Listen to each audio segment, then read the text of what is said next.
À l'annonce de l'hymne national, des sifflets. La chanteuse Lame, d'origine tunisienne, ravale sa tristesse. Elle ira jusqu'au bout de son interprétation.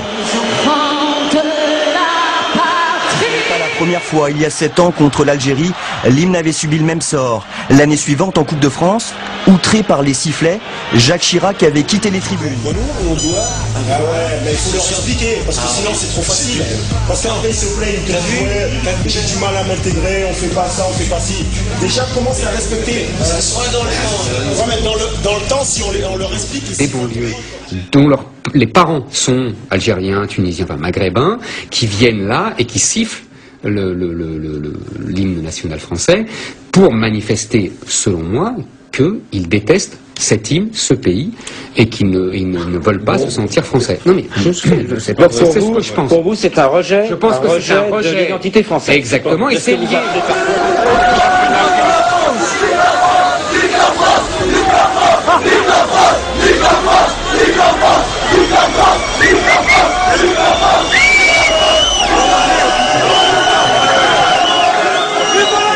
Yanis Roder, professeur d'histoire dans un collège ZEP de Seine-Saint-Denis, qui a écrit un livre qui s'appelle Tableau noir, qui dit « Dans mon collège, de très nombreux élèves, une quinzaine par classe environ, c'est quand même la moitié de la classe, expriment une volonté affichée de désaffiliation nationale. Ils portent des sweatshirts aux couleurs du Maroc, écrivent Algérie en force sur leurs trousses, disent que la Marseillaise que je leur fais apprendre en 4e n'est pas leur hymne, ou que ça ne sert à rien.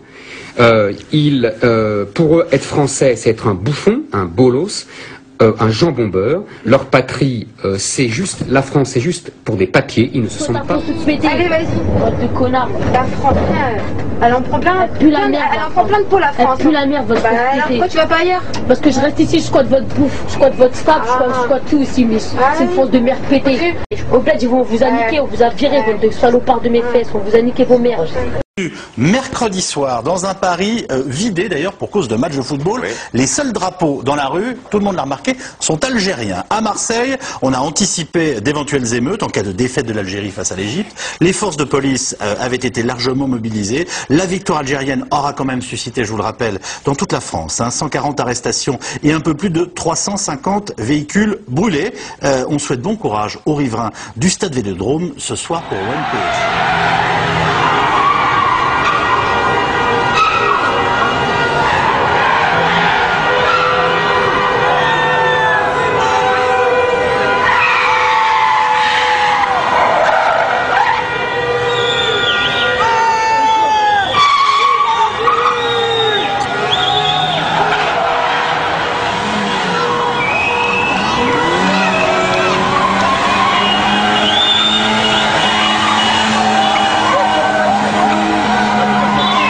Démonté. Oh, la mec, il a l'enfoncé.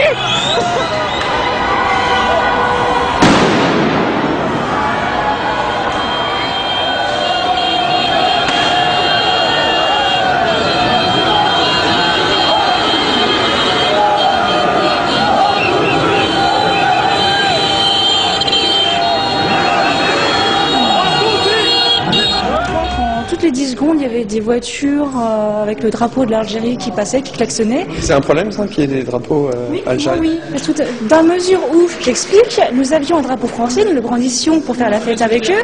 On s'est pris des doigts d'honneur, des insultes en arabe ou ce genre de choses. Toutes les 10 secondes, si on voit des voitures, au bout d'un moment, on prend des doigts d'honneur toutes les 10 secondes.